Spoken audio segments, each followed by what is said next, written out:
Ah. Muy bien, ahora sí. Entonces, decía que tenemos la perashá de Aharé Mot. Entonces, vamos a hacer el estudio hoy que sea para Refuá Yerma, que ayude a la curación de Yosef Natán Ben Sará, de David Ben Sará, Uriel Betzalel Ben Inde, Mira Bat Haya, Marta Malka Bat Berta Beile, Aliza Bat Haná, y todos aquellos que necesitan Refuá Yerma, que Hashem los cure. Y también que el estudio sea Lelu Ishmat, Abimori, Yeshua Ben Sará y Adela Bat Shemile. Bien, entonces decíamos que estábamos promediando ya Sefer Vaikra con la perashá de Aharemot. Para la perashá de Aharemot es una perashá que también es corta, no va cuando lo estemos leyendo el Shabbat, que empiece a fijarse en la lectura, le va a sonar conocida esta perashá. ¿Por qué va a sonar conocida? Porque esta perashá se lee... Vamos a ver,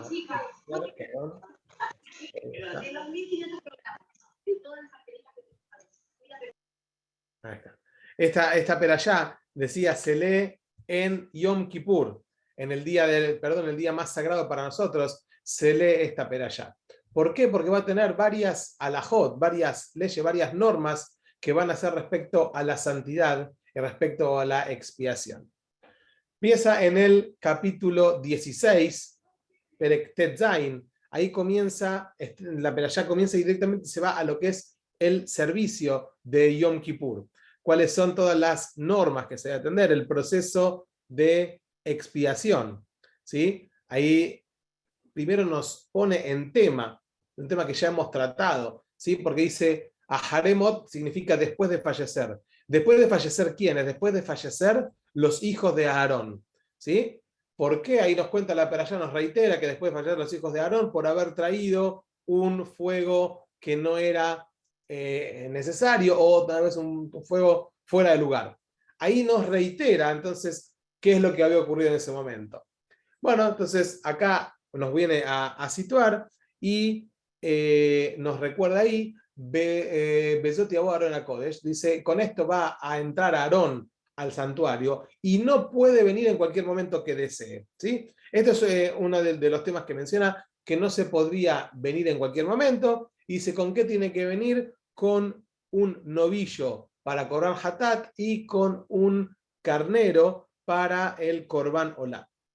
En realidad, nos está hablando acá que no se puede venir en cualquier momento al Kodesh HaKodashim, al lugar más sagrado. ¿Sí? En realidad lo que está diciendo es, hay un solo día al año que va a ingresar el Cohen, ¿sí? En este caso Aarón, o el quien sea el Cohen Gadol, el sumo sacerdote, una vez al año podía entrar al lugar más sagrado. Entonces va a decir, no puede entrar a ese lugar en cualquier momento que él lo desee, sino que es una situación especial, porque ese espacio, esa situación, en ese momento del ciclo del año, es lo que va a funcionar también, va a funcionar y se van a fusionar, ¿sí? Las fuerzas espirituales con las acciones del Kohen Gadol para lograr la expiación, el perdón para todo el pueblo de Israel. Bien, entonces es uno de los temas que nos va a situar y nos va a indicar también que en ese momento va a mencionar ahí dentro del Perek con qué ropas se debería hacer. Y se va a usar las ropas blancas, las ropas de lino. Había 8 vestimentas, pero en realidad que va a usar para este momento eran las 4 más simples. Nada de las ropas bordadas con oro, porque también el oro va a ser semejanza, va a recordar con el pecado el becerro de oro, y no, lo que dice es lo más blanco. La blancura esta se, de alguna manera da lugar de similitud con lo que sería el perdón. Entonces busca de ser lo más básico posible, también busca la humildad. La persona, esa es la única forma que puede lograr el perdón en Yom Kippur. Si uno se la cree que es más que otro, no hay ningún modo de poder lograr que haga efecto esta cuestión del proceso de purificación. Solamente entonces con la ropa blanca. Además, cuando llega al Pasuk 7, dentro de este Perek 16, nos va a hablar de una frase que nosotros ya conocemos, el chivo expiatorio. En realidad no va a hablar de los 2 chivitos que se van a utilizar en el proceso de perdón de Yom Kippur, y habla de un chivo que va a ser entregado para Boreolam, y otro va a ser entregado para el Azazel. Ya enseguida vamos a explicar qué es esto, pero en realidad de acá sale que hay un chivito que hace la expiación de los pecados, y acá el famoso concepto de chivo expiatorio. En realidad eran dos ejemplares que tenían que ser iguales, ¿sí? A la vista, similares en color, en altura, ¿sí? Entonces en tamaño del animal. Dice, y sobre esto se había hacer un sorteo, o lo que se llama el goral, el sorteo. Dice, cómo era el Cohen ponía, había dos plaquitas que decían Hashem, Lashem y Azazel, estaban en una urna, en una caja, ponía el Cohen separado frente a dos chivitos, metía ahí la mano y lo que sacaba, uno para cada uno, y ahí quedaba el, entre comillas, goral, el destino de este chivito. Uno va a estar elevado, ¿sí?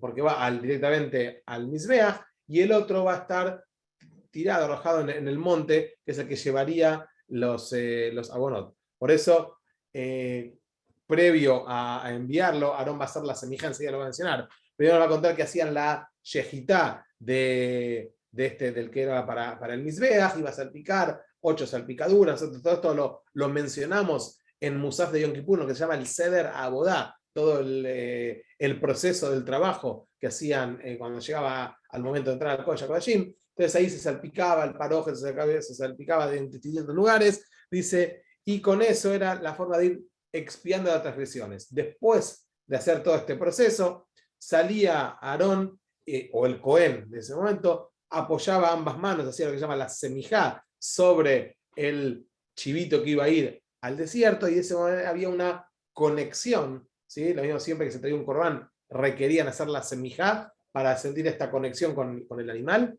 y de ese modo, entonces, hacía un vitui, una confesión en manera plural, ¿sí? Para incluir a todo Am Israel. Nosotros sabemos que el vidui se hace en vocablo plural y no en vocablo singular, para poder expiar a todos, y entonces de ahí sí lo mandaban al Midbar. Eso nos está contando en el versículo 21, 22, hasta el 30, va a contar toda esta parte, y es interesante porque no es que el chivito iba solo, había que llevarlo. Y ahí nos cuenta que era enviado Beyad Ish Haití, por una persona. La palabra Haití viene de la palabra tiempo, una persona designada por el tiempo. Hay quien dice que este hombre que era el encargado de llevar al chivito tenía el tiempo marcado, que no pasaba el año e iba a fallecer.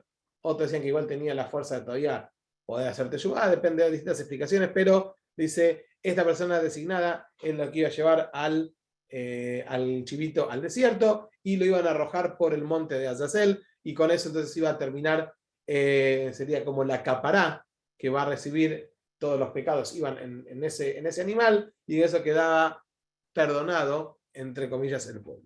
Termina ahí el Perek diciendo una frase que nosotros repetimos varias veces durante la Tefilá Yom Kippur, y por eso nos va a sonar mucho cuando la leamos, Ki bayom hazeh yechaper alechem, porque en este día, bayom hazeh yechaper alechem, va a expiar por ustedes. Lifnei Hashem Elokejem, frente a Hashem, titharu, van a purificarse. Y acá hay una famosa discusión entre qué es lo que de alguna manera logra el perdón en nosotros. ¿Es el día de Kippur o el Inui, las aflicciones que hacemos nosotros, de esto de no comer, no tomar, no calzarse, no untarse? ¿Dónde está el punto en el cual funciona Yom Kippur para nosotros? Entonces, acá nos da, dice, Kiva Yom Hazeh, parecería que el día de Kippur tiene la fuerza de hacernos capará para nosotros. ¿Por qué? Porque este día quedó institucionalizado del momento que Moshe bajó del Sinai, cuando Hashem le dice, Salachti Kidvareja, después de estar 40 días rogando por perdón al pueblo, le dice, perdoné como vos dijiste, bajó en el 10 de Tishré, entonces quedó este día institucionalizado como el día de perdón para todas las generaciones. Entonces, la importancia del día es lo que va a darnos a nosotros la capará. Pero atenti, ya lo hemos mencionado muchas veces, no alcanza con eso. Es importante que una persona busque de arrepentirse, de acercarse nuevamente. Si hay problemas con otras personas, debe él pedir perdón, porque si no, a Kadosh Baruj Hu no perdona hasta que uno no pida, no solicite los perdones correspondientes. Bien, entonces, acá termina de acomodarse, que no es solamente Kiva Yom Hazeh, este único día. Ustedes tienen que purificarse frente a Hashem, entonces hay que hacer las dos cosas. Uno, ocuparse, por un lado, de volver a acercarse, de buscar la disculpa, y por otro lado, el día también va a hacer lo suyo. Entonces, de vuelta, hay una fusión de ambas cosas. Bien, eso entonces termina con esa frase, estaríamos terminando el capítulo 16. Pasamos al 17, que en realidad ahí habla más que nada de la prohibición de ofrendar, traer ofrendas fuera del tabernáculo o fuera del recinto sagrado. Nosotros vamos a saber que hubo épocas dentro de la historia de Israel que estaban permitidos, lo que llamaban las Bamot. Bamot, la Gemara explica que son altares privados o particulares. Cuando no había Mishkan funcionando, entonces hubo una época que estaban permitidas las Bamot. Después cuando hubo el Bet HaMikdash, ya no se permitió hacer como fuera. Acaba de traer que uno no puede hacer, no podían ofrendar fuera de lo que es el tabernáculo. Dentro de todas estas normas que está planteando ahí, va a aparecer dos prohibiciones que tenemos hoy en día, que es la prohibición de ingerir sangre. No podemos comer sangre. Ahí dice, ¿por qué? Ki nefesh basar badamhi, porque el alma de las criaturas, en este caso de los animales, badamhi, se radica en la sangre. Entonces, por eso no podemos ingerir sangre. Después, un poquito más adelante, acá está indicando que el poder de la vida fluye a través de la sangre. Después, un poquito más adelante, nos va a decir que no podemos comer animales que no estén degollados como corresponde, ¿sí? Entonces ahí están las prohibiciones de ingerir trefá y de ingerir sangre. Básicamente el Perec va a pasar por todas estas alajot. Después vamos a llegar entonces al capítulo 18, que como título le podemos poner de esto de no copiar las costumbres paganas, ¿sí? Las costumbres de otros pueblos. Ahí dice, ¿por qué? Porque yo soy Hashem, vuestro Dios. Y inmediatamente en el tercer pasuk, en el Gimal de este Perec, nos dice directamente que Maaser Mitzrayim, como las acciones de los egipcios, no puedes hacer. Maaser Kenan, y también como las acciones de los habitantes de la tierra de Kenan, que ustedes van a residir en ese lugar, tampoco van a poder hacerlo. O sea, quiere decir, cuídate mucho de no ser permeable a las costumbres de la sociedad que te rodea. No debemos copiar los comportamientos, ni tampoco, que a veces nos pasa sin darnos cuenta, inconscientemente buscamos a veces emular ese comportamiento. Sí, como me gustaría, o queremos tratar de amoldar nuestra forma de comportar, nuestra forma de ser, nuestra forma de vida, también amoldarla a las costumbres del lugar y tratar de, bueno, vamos a juntar, hacemos un poquito de esto, un poquito del otro. Entonces está estrictamente marcado, dijo Boreolam, no deben ir detrás de esas costumbres. Entonces sabemos que tenemos que tener el orgullo de ser Yehudim y de comportarnos como tal, y que es una forma de vida. Enseguida vamos a mencionar esto de que es una forma de vida, pero entonces está marcando que tenés que tener cuidado de no, entre comillas, asimilarte, no de ir tomando o querer. A veces inconscientemente nos va pasando que nos vamos acostumbrando a distintos ritos, distintas formas de vida que aparecen. En Pasuk 5, Ushmartem et Hukotav Bedeshatad, van a cuidar los Hukim y las Mishpatim, o sea, los decretos, los estatutos, las mitzvot que damos, y ahí empieza a agregar otro término más, Ayer Yase Otam Adam, que la persona lo va a hacer, Bahai Bahem. Podemos traducirlo como y vivir con ellos, y vivir en ellos. ¿Qué quiere decir? De acá se aprende la famosa máxima que es Pikuach Nefesh. Esta cuestión de que cuando hay algún tema de peligro de vida, eso empuja, anula cualquier otro concepto. Pikuach Nefesh de Shabbat, o sea, si hay una cuestión de necesidad de vida, se corre Shabbat, se corre Yom Kippur. No hay nada que se pueda oponer frente a la fuerza de la vida. También desde acá podemos ver entonces que ninguna mitzvah nos va a imponer esta cuestión de hacer, entre comillas, como tienen otras religiones, este concepto de guerra santa. No vas a ir a matar por una mitzvah, porque cumplir con la Torah es Bahai Baem, todo lo que sea necesario para ampliar, para alargar la vida, para mejorar la vida, todo eso está en nuestras manos. También de acá se aprende que nosotros no podemos ir de acuerdo a lo que se dice la eutanasia, aunque el enfermo esté pidiendo que se desconecte, lo alenu no se puede hacer. Incluso cuando hay doctores que llaman a los familiares para decir, bueno, podemos hacer, está sufriendo, señor, nosotros tenemos que hacer todo lo que esté al alcance para alargar, para prolongar la vida, para mejorar la vida. Entonces, hasta hay un montón de derivaciones alágicas que van a salir de este pasú, todo lo que nosotros tenemos que hacer, Bahai Baem, para vivir con ella. Pero otro ángulo para entender esto es no solamente esto de cómo hacer las mitzvot para no poner en riesgo la vida o para mejorar o ser provida, sino que también es ayer y hacer que la persona va a hacerlas para vivir, significa que las mitzvot son nuestra forma de vida. Tenemos que armar nuestro sistema de vida que esté en línea, que esté alineado con lo que pide la Torá. Este es el concepto de Bahai Baem, de vivir con esto, que nuestra vida tiene que estar directamente armada dentro del parámetro, el campo de las mitzvot. O sea, que todo lo que hagamos nosotros es una, como dijimos, el Yahadut es una forma de vida. Entonces, si es una forma de vida, incluye un determinado comportamiento, incluye mi forma de vida aquellas costumbres que no debo hacer, aquellos lugares que no puedo frecuentar, aquellas cosas que no puedo ingerir. Eso es Bahai Baem, que tiene que ser tu forma de vida. Si vos te acostumbrás, lo pensás y lo analizás,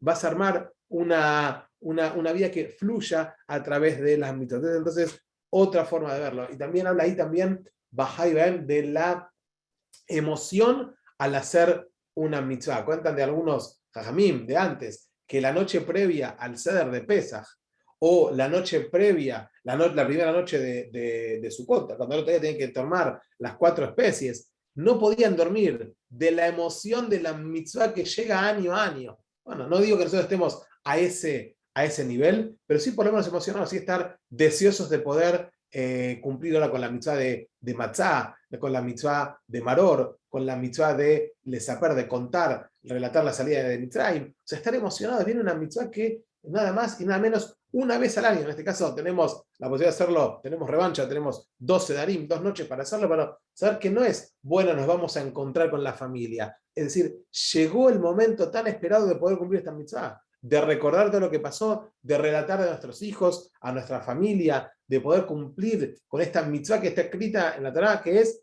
Lesaper Betziat Mitzrayim, contar el relato de la salida de Mitzrayim. Estamos mezclando un poquito los temas, pero así es, se va encaminando todo. Entonces, tener la emoción, tener la cabeza puesta en la forma de vida de lo que es las mitzvot. Entonces, es otra forma de entender esto de Behaibaen, de vivir con ellos. Bueno, pues entonces tenemos un poquitito más adelante dentro de este Pérez que hablaba de no emular, no copiar las costumbres paganas. Después va a hablar, empieza en el Pasuk 6, con todo lo que serían las relaciones ilícitas. Y esta parte es la que se lee en la Tefilat Minjá de Yom Kippur. En el Sefer Torah se lee toda esta parte, que son estas relaciones ilícitas, en realidad del Pasuk 6 al 24, trae todas las combinaciones de parentescos que no están permitidos, de personas del mismo sexo, de relaciones con animales, todas estas cuestiones que no van a estar permitidas, que hoy en día se trata de hacer ver como que es lo más común. A veces no nos damos cuenta cómo se tratan de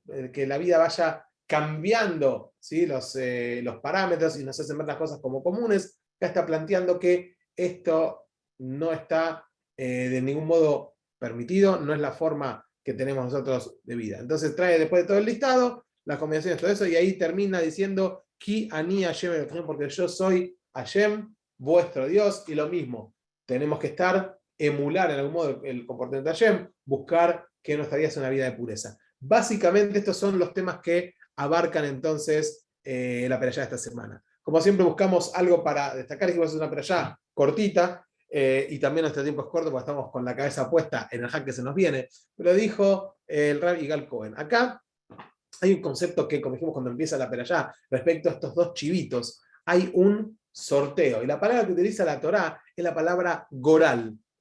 Goral en el hebreo moderno también se utiliza para determinar la palabra destino. O sea que algo que está destinado a ser, tiene el goral, está de alguna manera va a ser de este modo. Entonces dice acá cuando habla del goral, pregunta, pero ¿qué es lo que se aprende acá este concepto del sorteo? El chivito, si eran dos chivitos parecidos. Bueno, si va uno, va el otro, no cambia nada. ¿Sí? Y si es necesario hacer el sorteo, entonces quiere decir que la vida, de algún modo, las cosas están predestinadas a ocurrir sin efecto de lo que yo pueda hacer, pensar o cambiar. ¿Cómo es esta cuestión? Entonces, a ver, si vamos a tomar dos muchachos, uno es hijo del Rabo Badia y el otro es el hijo de un mafioso. Y decir, bueno, mirá, la verdad que mi destino era este. Yo no iba a poder cambiar mi forma de vida si yo nací en la familia de este mafioso, esta fue una vida, y el otro nació en la familia de Rabo Badia y esta es una vida. Entonces ya uno está predestinado y no tiene forma de cambiar. En realidad, dice, no es así. La Guemará nos explica, dice que cuando se va a gestar la persona, se lleva el embrión frente al trono celestial y se analiza cuál va a ser el, entre comillas, destino de esta persona. Si va a ser alto o bajo, lindo, feo, gordo, flaco, rico, pobre, inteligente o menos inteligente. Todo eso de algún modo está predestinado. Pero nos explica ahí la Guemará, tzadik o rayá, no. Tzadik o rayá no se predestina. Eso es de acuerdo al trabajo que venga a hacer la persona en este mundo. Entonces, de acá vamos a emprender un poquitito, ¿sí? Esta cuestión de que el goral, el destino o el mazal no es para guiar nuestra vida. En realidad, nosotros ya dijimos varias veces, Israel le mala minamazal. El judío está por encima del destino, incluso aquellos destinos que se salían a ver a través de las estrellas, que de hecho predicen de algún modo, no el horóscopo que sale en la trampa del diario, pero sí que los que saben leer los astros encuentran que hay algunos tipos de predestinos de cómo van a fluir las cosas, pero el Yehudí está por encima de todo eso. ¿Por qué? Porque puede con sus acciones romper el secreto. Es lo que vimos que ocurrió cuando Hashem se encuentra con Abraham, que Abraham le dice, yo ya vi que no voy a tener descendencia. Bayotzio toda Jutza, lo sacó afuera. ¿Y dónde lo va a sacar? Si no lo saca afuera, lo va a sacar adentro. Dice, lo puso por encima de las estrellas y le dijo, vos estás por arriba de esto. Nosotros no tenemos la fuerza de romper algún tipo de predestinación que tengamos. Entonces, de vuelta, Tzadik o Rayán no se dice ahí arriba porque va a ser de acuerdo a nuestras acciones. Ahora, ¿qué es lo que sí va a determinar? Es el deseo interno que tengamos. Aquella persona que en su corazón quiere ser un profesional exitoso, un hombre exitoso, un científico destacado, una persona de renombre, o quiere ser un jugador o un talmid jajam, lo que tenga metido en su corazón, el deseo ferviente que tenga, es lo que va a funcionar como un imán para lograr, porque como lo tiene metido acá en la cabeza, lo visualiza y todo lo que haga va en ese sentido. Entonces, si vos tenés ferviente deseo de algo, entonces seguro que de algún modo te van a acompañar para ahí. Lo mismo si es para algo que no es el mejor camino, el camino más indicado. Incluso cuando la persona dice, Badam Baderech Shadam Rotzel Alejet, vamos lejimoto, en el camino que la persona quiere ir, a veces lo encamina, lo dejan fluir. De repente vos querés tener una conducta contraria a la Torah, no te van a prohibir nada. Es tu camino, tu elección. Una vez que te metiste ahí, te pusieron una pared, te pusieron otra, chocaste y seguiste adelante, después, bueno, entonces seguí por ahí. Pero lo que tenemos que saber es que tenemos una fuerza de encauzar. Si el corazón realmente lo quiere, vamos a llegar. La constancia y tener la dirección, eso es lo que, de algún modo, tenemos la fuerza. Entonces, el Goral sí funciona con los Baalei Haim, con los animales, pero el Goral no va a funcionar con la persona, porque la persona tiene esa capacidad de focalizarse, de tener deseo, de ser fuerte, de ser constante, de ser matmid. Matmid de la palabra tamid, es que ser permanente, ir en un sentido. Entonces, con ese comportamiento, tengo la fuerza de obtener y de romper el goral. Tratemos de utilizar toda esa fuerza, ¿sí?, para encauzarnos en el derech que corresponde, ¿no? ¿Verdad? Eso además está decirlo. El Rab Yonah Metzger dice respecto a el comienzo de la Perashá, que nos volvió a mencionar el tema de Nadab y Abiú. Si nosotros en la Perashá de Shemini hablamos del fallecimiento de estos dos muchachos, y acá vuelve a decir a Jaremot Shele Bene Aarón, después que fallecieron los dos hijos de Aarón, por haber traído un fuego que no correspondía. ¿Para qué viene ahora a destacarme de nuevo esto? ¿Qué necesidad? Si ya sabemos lo que pasó. En realidad, cuando la Gemara explica, en realidad en Masejet Sanedrín, en el Tratado de Sanedrín, en el Daf Nun Bet, en el 52, Rashi ahí explica, dice que lo que hicieron estos muchachos fue decir, dice que iban caminando a Moshe y Aarón, ellos iban atrás y el pueblo detrás, y dicen, ¿cuándo van a fallecer estos ancianos y vamos a tener que regir o dirigir nosotros? En realidad no es que le estaban echando la bronca o echándole el ojo, querían que se vayan, pero era la generación joven que veía a la generación mayor y tal vez en ese momento lo entendían de distinto modo. Como que sentían que estaban desenganchados los mayores con los jóvenes. Dice, cuando nosotros tengamos que guiar, y ahí dice que Akadosh Baruj Hu les dijo, ya vamos a ver quién entierra a quién. Si ustedes a los ancianos o los ancianos a ustedes. Después vienen todos los sucesos que nosotros conocemos, lo que pasó con Nadab y Abiú. Pero en realidad el deseo que ellos tenían era este de tratar de achicar la distancia. Y esto es lo que muchas veces, tal vez erróneamente, nos pasa. El concepto de anciano en hebreo es zaken. Zaken significa, nosotros lo conocemos como viejo, pero o anciano, es un acróstico de las palabras ze shekaná, aquel que adquirió sabiduría. Entonces, justamente el concepto del Yehudí con el zaken es justamente mi penese batakum bedartá pene zaken, respeto al anciano, ¿sí? Veneración a la persona mayor. ¿Por qué? Porque entendemos que el anciano estaba más cercano a generaciones anteriores. Y el concepto que tenemos es de ir detrás de los ancianos. Ya la vieja Beyaguedja, nosotros encontramos que dice, preguntale a tu padre para que te cuente Zekeneja bien brulás, tus ancianos, y te van a decir, justamente es esta cuestión de lo que menciona acá, dice Rav Metzger, ¿por qué volvió a mencionar este concepto de lo que pensaron Nadab y Abiú? Es para enseñarnos que la forma de encauzar nuestra vida, cómo apuntar, es al revés de lo que parece. Esto de que no, los viejos no saben nada, ya están pasados, no entienden, no nos comprenden, son ideas antiguas. Justamente cuando te dice no debes adquirir las costumbres de los pueblos en los cuales vos residís, es justamente lo que se ve en la calle. Siempre el anciano es dejado de lado, ¿sí?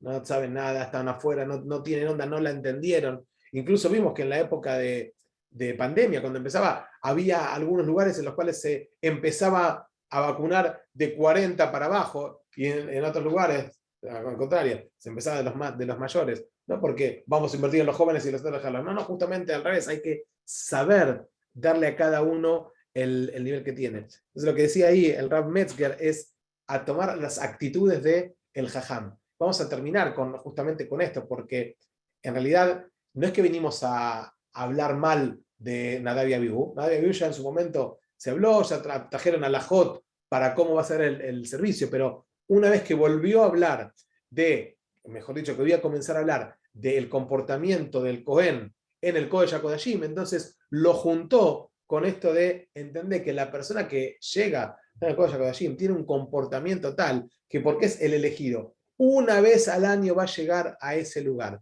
¿Por qué? Porque es una persona que no cayó y entró ahí. Llevó todo un año de preparación para llegar a esa situación. Una forma de vida, un comportamiento, el respeto, la atención a lo que está pasando. Entonces todo eso se va encauzando y, como te dijimos, tener una línea, que las cosas fluyan en ese camino. Entonces si uno sabe prepararse, el Cohen se debía preparar todo un año para llegar a entrar al Kodesh HaKodashim nuevamente en Yom Kippur. Haciendo un pequeño, para nosotros ahora venimos preparándonos, ya pasó todo un año para llegar a este Seder de Pesach, y veamos ya este viernes a la noche, si podemos pensar un poquitito cómo fue el Seder anterior y el Seder anteanterior, cómo estábamos. Primero veníamos acostumbrados a ser multitudinario y a veces estábamos sentados y poco o mucho le dábamos atención a la Gadá, a los comentarios, bueno, charlabas con uno, con otro, hasta que nos tocó hacer un seder que era cada uno en su familia, en el momento máximo de aislamiento, que cada uno estaba en su casa, y lo hicimos y de repente descubrimos otra forma de ser un seder de Pesaj, que en la intimidad tal vez el seder es mucho más rico, ¿sí? Mucho más, con mucho más posibilidad de aprovecharlo que cuando uno está en un seder multitudinario. Después tuvimos el año pasado un seder ya un poco más abierto, pero ahí los que cambiamos éramos nosotros, porque ya nos dimos cuenta que hay otra forma de aproximarse, otra forma de entender. Así que ya teniendo este bagaje, ya esperando a este año que tal vez ya es más abierto que en años anteriores, tal vez no digo que sea normal como antes, pero entendemos que tenemos la posibilidad ya de juntarnos en familia, pero una vez que descubrimos cuál es la esencia, es lo que tenemos que aplicar.